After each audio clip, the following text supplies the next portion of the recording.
up children. Here it's a very, very safe community, with a lot of, different cultures that, we've seen come in, throughout the years, and, a lot of, with the local Cypriots as well, being able to integrate. We could come to it had, good international, flight connections to the Middle East, again to the Far East, if you're transiting through, Dubai or Bahrain or Qatar or these sort of places. So it makes it certainly, a good strategic location for international travel. The climate, which, predominantly throughout the year you've got, the best climate probably that I've experienced. So sun is a good promoter. Huh? Yeah, huge. I'm a huge, because I suppose, for everyone, I think, if you get up in the morning and the sun's out and everyone's happy, and it's a lot easier to get on with your day rather than some of the cold weather back home in Scotland.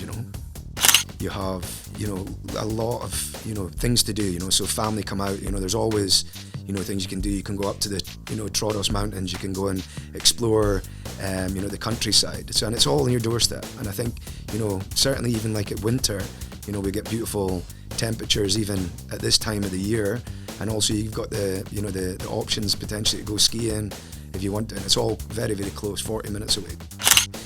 All the services are here, so there's a lot of good services, a lot of good talent, as you've you identified, a lot of good local talent to come to start, and it's a great place to come in and start a new business.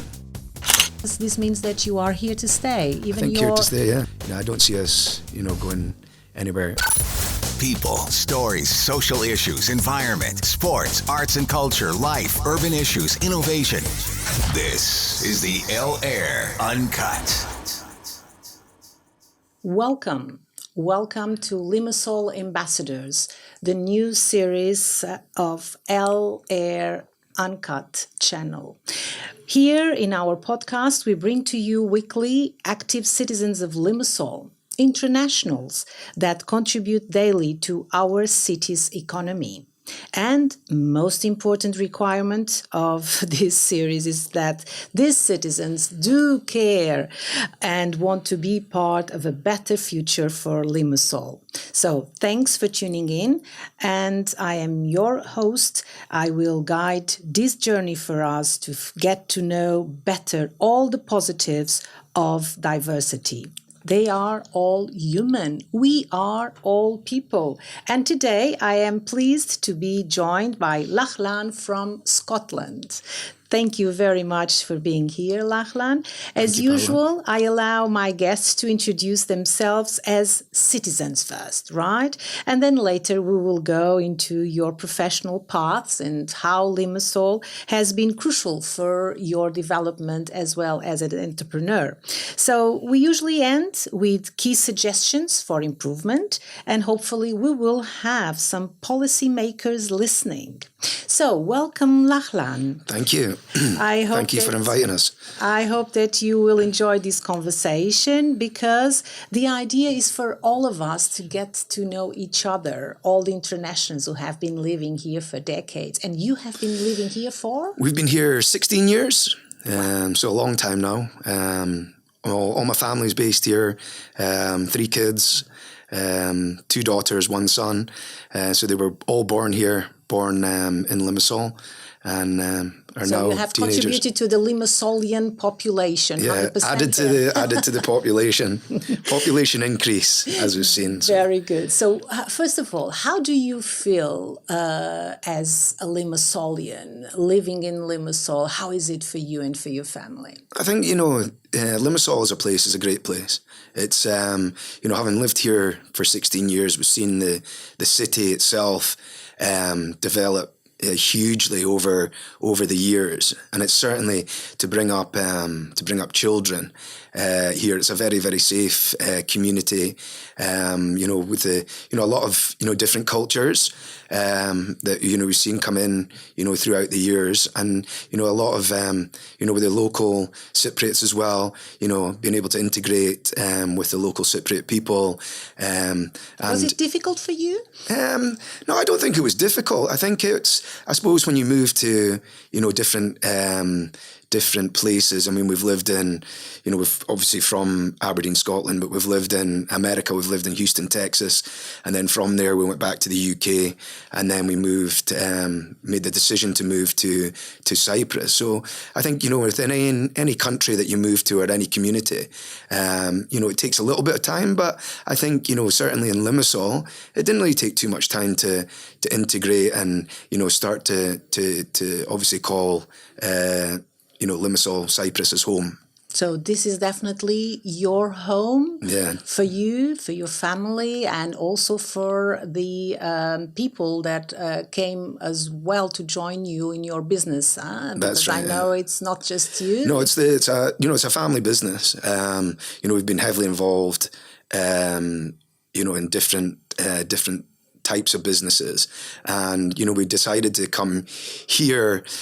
We were looking at different places to potentially go and stay, and because we did quite a lot of international travel to the Far East, into the Middle East, into Africa, into even Latin America, it was an area or a country we could come to that had good international flight connections to the Middle East, again to the Far East. If you're transiting through Dubai or Bahrain or Qatar or these sort of places, so it makes it certainly a good strategic location for international travel. And so apart from the fact that it's a strategic location, what else did you feel there was a major factor for you to move to Limassol and bring the expanded family? Yeah, no, I think, there's good, very, very good, infrastructure, within the city, within, the local communities in terms of, accessibility to services. And it's, it's, I suppose, very similar to probably back home in a certain respect that, in terms of the infrastructure, but also I suppose one of the big benefits living here is the climate, which, predominantly throughout the year you've got, the best climate probably that I've experienced. So sun is a good promoter. Huh? Yeah, huge. I mean, huge, because I suppose, for everyone, I think, if you get up in the morning and the sun's out and everyone's happy and, it's a lot easier to get on with your day rather than some of the cold weather back home in Scotland, winter time, that type of thing. Usually in the UK, wherever you go, the first way of kind of making a connection with someone that you don't know yet, it's about the weather. And once you live there for a couple of years, you understand why. The weather, yeah. Makes you so grumpy to have always that grey and rain. And so here we don't have that. No. We are very privileged, isn't it, to be able to enjoy the sun. Privileged to enjoy the sun. And that's the thing, with here, you've got the beach, right on your doorstep. So, and again, growing up with, the kids, taking them down to the beach, swimming, and, it's got everything on your doorstep, which makes... One of the major points of integration is always language, isn't it? I mean, if we are in a country that we don't understand or cannot be understood, can be quite a challenge, and sometimes people end up by moving away. For you, it's different because, I mean, English is a second language for nearly all Cypriots. So for you, that was also an advantage, right? Yeah, a big advantage. I mean, think if you can go to somewhere that, the communication, you're able to communicate freely with the local people in the community. It's a big bonus or a plus point for moving to any, foreign country. And I think that was one of the considerations also when we, decided to look to Cyprus to move to.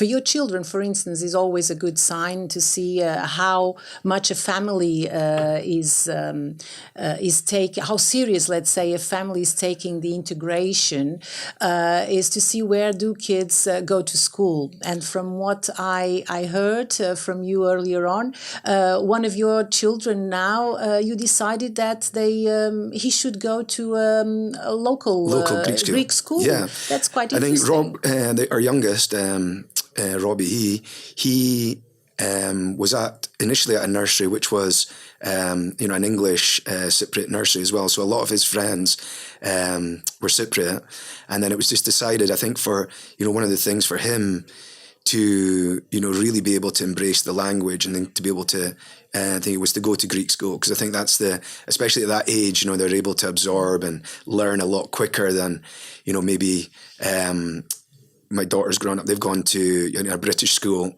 local British school, whereby they do have Greek speaking classes or the curriculum. So, but we just felt that putting them to Greek school would be just help get the language and understand the language and be able to communicate the local language. So it's interesting. So he's starting to pick it up. He's still a bit. He's going to be your teacher at home, when kids, they learn a language that the parents, they are not very comfortable with. It's just a matter of time. He will start correcting you.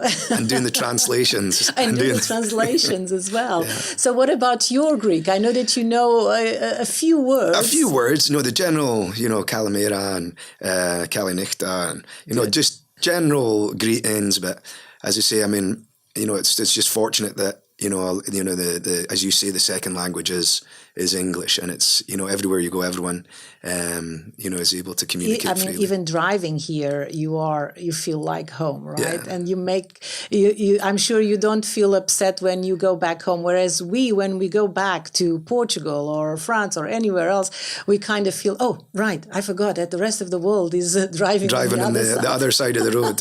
So it has its challenges.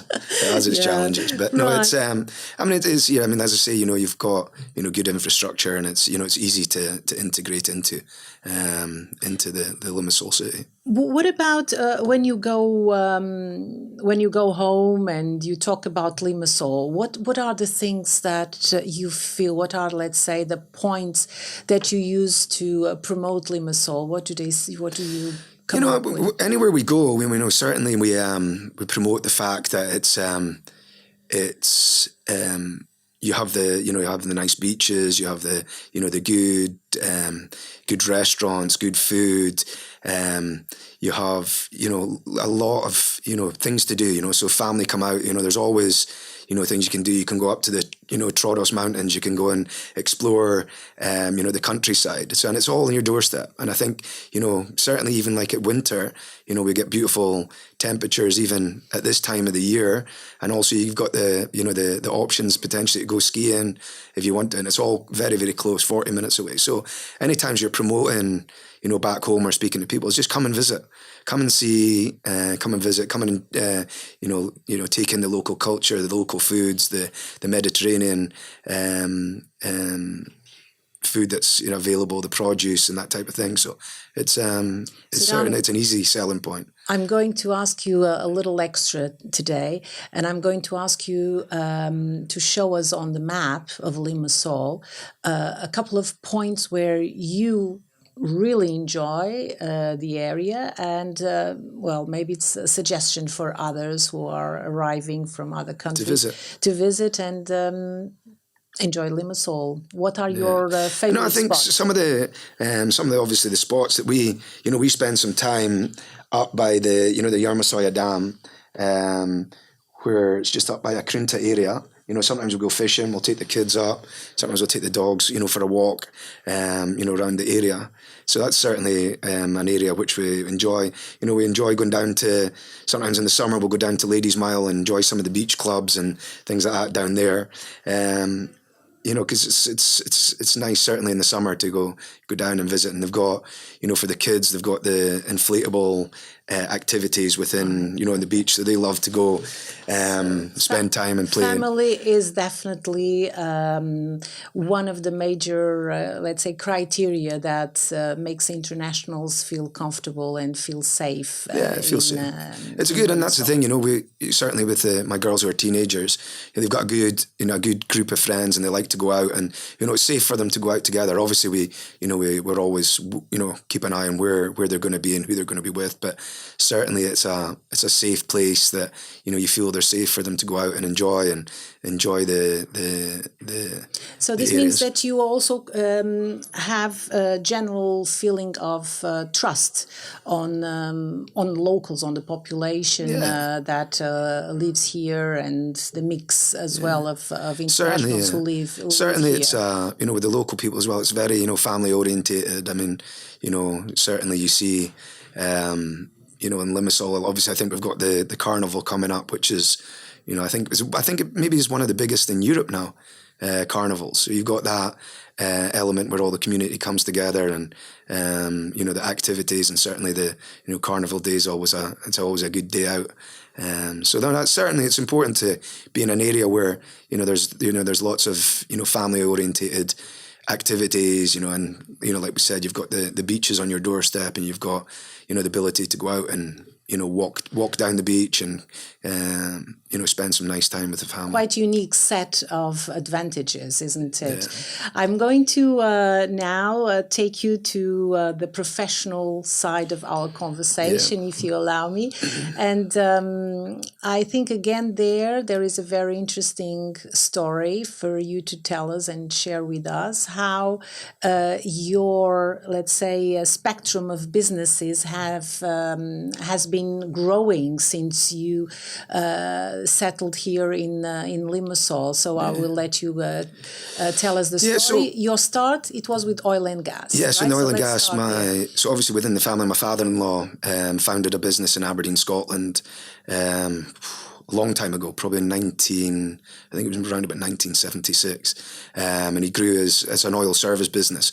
So everything from the drilling rig that drills the wells, so all the equipment, we supply the equipment to be able to then allow the drilling rigs to drill their wells, and we've been predominantly based in, I think at one point there was over 27 locations worldwide, supporting the oil and gas industry. And initially when we came here, there wasn't really a lot of oil and gas business to start with, but although we said we picked this area because you had the infrastructure, the good climate and the good ability to do business from here, but also at that time there wasn't really too much. But now we've seen locally the companies that are coming in and developing the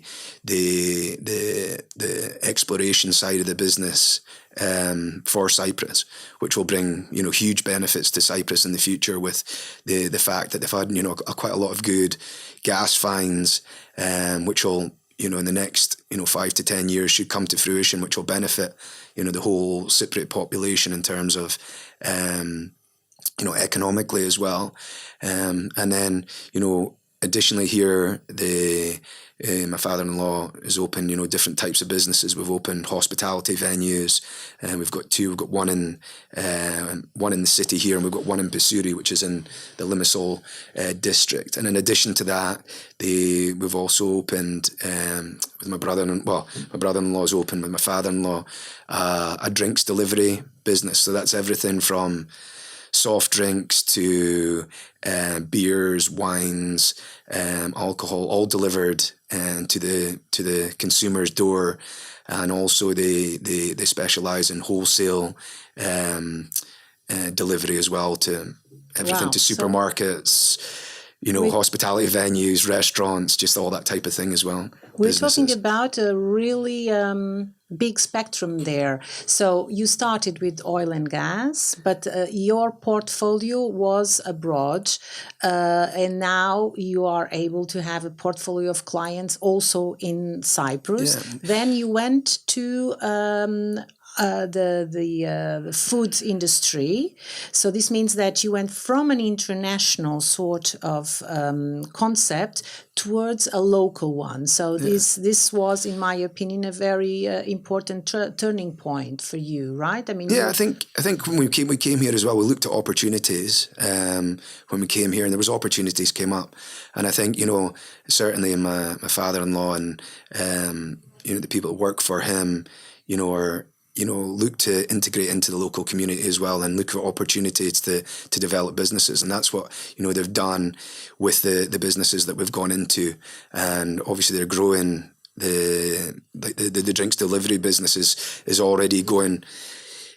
It's located here in Cyprus for the local market as well, but they've now expanded to back into the UK, into Scotland, into Glasgow. It's a new business. The drinks delivery business is opening there.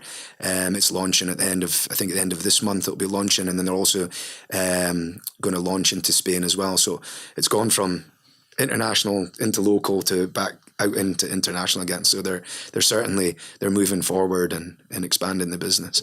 That's a very, very good example how Cyprus can become a platform at the beginning just for the, let's say, the administration of a business that was international. And now with all your ideas and your innovative projects, you end up by exporting this idea to other countries, including your own. Back to Scotland. Yeah. That's quite an interesting story. That project itself, I find also a good example of how you turn your experience in a very traditional sort of business, which was hospitality spots and restaurants, etc., into something that now is 100% digital. You have your own application, you have your website, your own application where people can go in and order any drink they want, which is there, of course, part of your portfolio.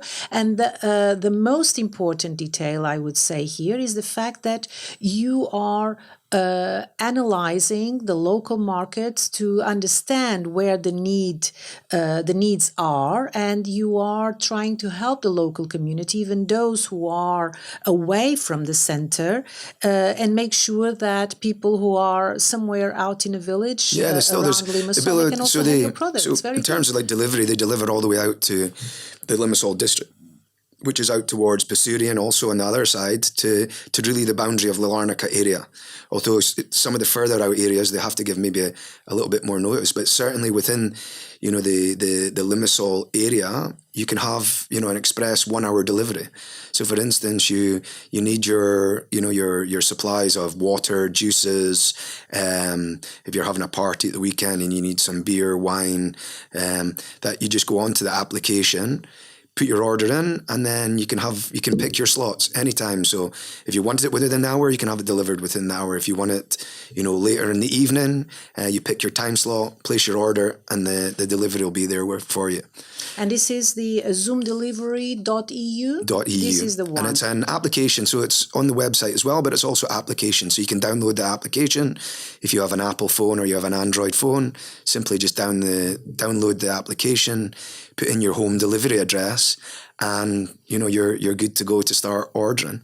And then just fill up your cart, and then within the hour you can have it delivered to your door. Very, very beneficial, definitely, for all of us. In Cyprus, we have such a big percentage of people living in houses rather than living in buildings in the center of the city. So I think this can be a very promising business. Until now, from all the beginning, let's say, from all the different businesses that you had, how many positions, how many jobs have you created with oil and gas first, then hospitality sector, now digitalized sort of delivery I think sector? In terms of the hospitality sector, we've probably upwards of maybe 30 positions between the two places. Certainly in the Zoom business, I think there's upward of maybe 20 people now as well that work within the various departments, from delivery to warehousing to the back office staff. And then the oil and gas. The oil and gas sector is certainly it's I wouldn't say it's in its infancy, because you've got a lot of the companies a lot of the big international companies who are developing the assets that are just on the doorstep, and so that business is starting to pick up and grow as well. So there, would you say, for, let's say, the future of Limassol, let's now focus on the future. Would you say that the required skill sets for younger Cypriots, for instance, or just any of our children that want to stay in Limassol, in which direction would you guide them? What sort of skill sets should they develop based on your experience in these three different sectors? Yeah, I think certainly within the oil and gas sector, there's a lot of there's a lot of good talent there, and even speaking to some of the local people, some of the local Cypriots have already started going to universities that specialise in oil and gas degrees. I've heard of certain people have gone to even Aberdeen to study at Robert Gordon University, who offer specialised degrees. There's a lot of opportunity when they start to bring the gas deposits online, that there's going to be a lot of requirements for engineers for different sectors within the industry. And I think you've already seen, you've got within Limassol and within Cyprus, at the port, you've got a lot of companies that are there which are, heavily involved within the, maybe previously in the shipping industry, and they've diversified into, the oil and gas sector, offering support services to a lot of the drilling contractors, a lot of the, the operators. And we speak about operators like, so there's the Exxons, the Chevrons, the Totals. So there's a lot of local companies that have already embraced the oil and gas sector and are really offering, a lot of opportunities for the local community as well. And people, certainly the children growing up who are, going to universities, it's certainly probably an area that, they can look to then develop their, certain specific skills to go into the oil industry. So all these companies that you've just mentioned are part of your clientele portfolio now. Yeah, we've dealt with a lot of these companies in various areas all throughout the world. When we've lived in the States, when we've lived in Latin America, when we've worked with a lot of these companies in Africa, Middle East. So we've got a lot of history with supplying equipment and services to these companies internationally, because generally, a lot of the big international operators are based all over the world. They have teams everywhere, and certainly it's going to be exciting times for Cyprus, and certainly in the gas side of things, because they've had a lot of good finds and a lot of good gas. So when that comes online, it's not only it's going to be important for the local community as well, because they'll be able to then hopefully then utilize the gas for the power stations and that type of thing as well, which will certainly benefit the individuals. As we know, the electricity prices is always a challenge for, I suppose, for everyone at home and for businesses as well, because these costs have an effect in terms of overheads and things like that is one of the things. So when that does come online, that hopefully the benefit certainly to everyone will be seen in the years to come. What about the moments where throughout all these 16 years you were trying to come up with new businesses or expanding, or even come up with this digitalization of delivery, which happened in 2019 from when they started? Yeah, my brother-in-law, he was involved in the IT sector before in the UK. And then when he came, my father-in-law and him were looking at, different ideas, and obviously this idea came up for this. So they developed, he's developed the app himself, they've put a lot of work into the certainly, as you say, the back end to the app, and then certainly obviously the front end, which is the delivery side is then certainly, is developed hugely. And it's a service that I think everyone needs. and it's an efficient service that's available on the doorstep for every consumer. From the point of view of the founder moment, let's say, at the time we had already quite a few tech companies in Limassol, but things were still kind of developing when it comes to regulations, when it comes to openness from the authorities' point of view. Were there any moments where you felt that things were not going as fast as they could? Are there any areas from the point of view of legal, maybe infrastructures or anything that you could come up with now, giving you examples of things that could maybe improve? I don't know. I think the everything's there, to start a new business or to think. I think, in terms of maybe, looking at, streamlining, making the process, maybe slightly quicker to obtain licenses and that type of thing. There's certain, I wouldn't say, there's always challenges in any business that starts, but certainly, looking at we've seen over the years that, things have changed. A lot of the government departments have become more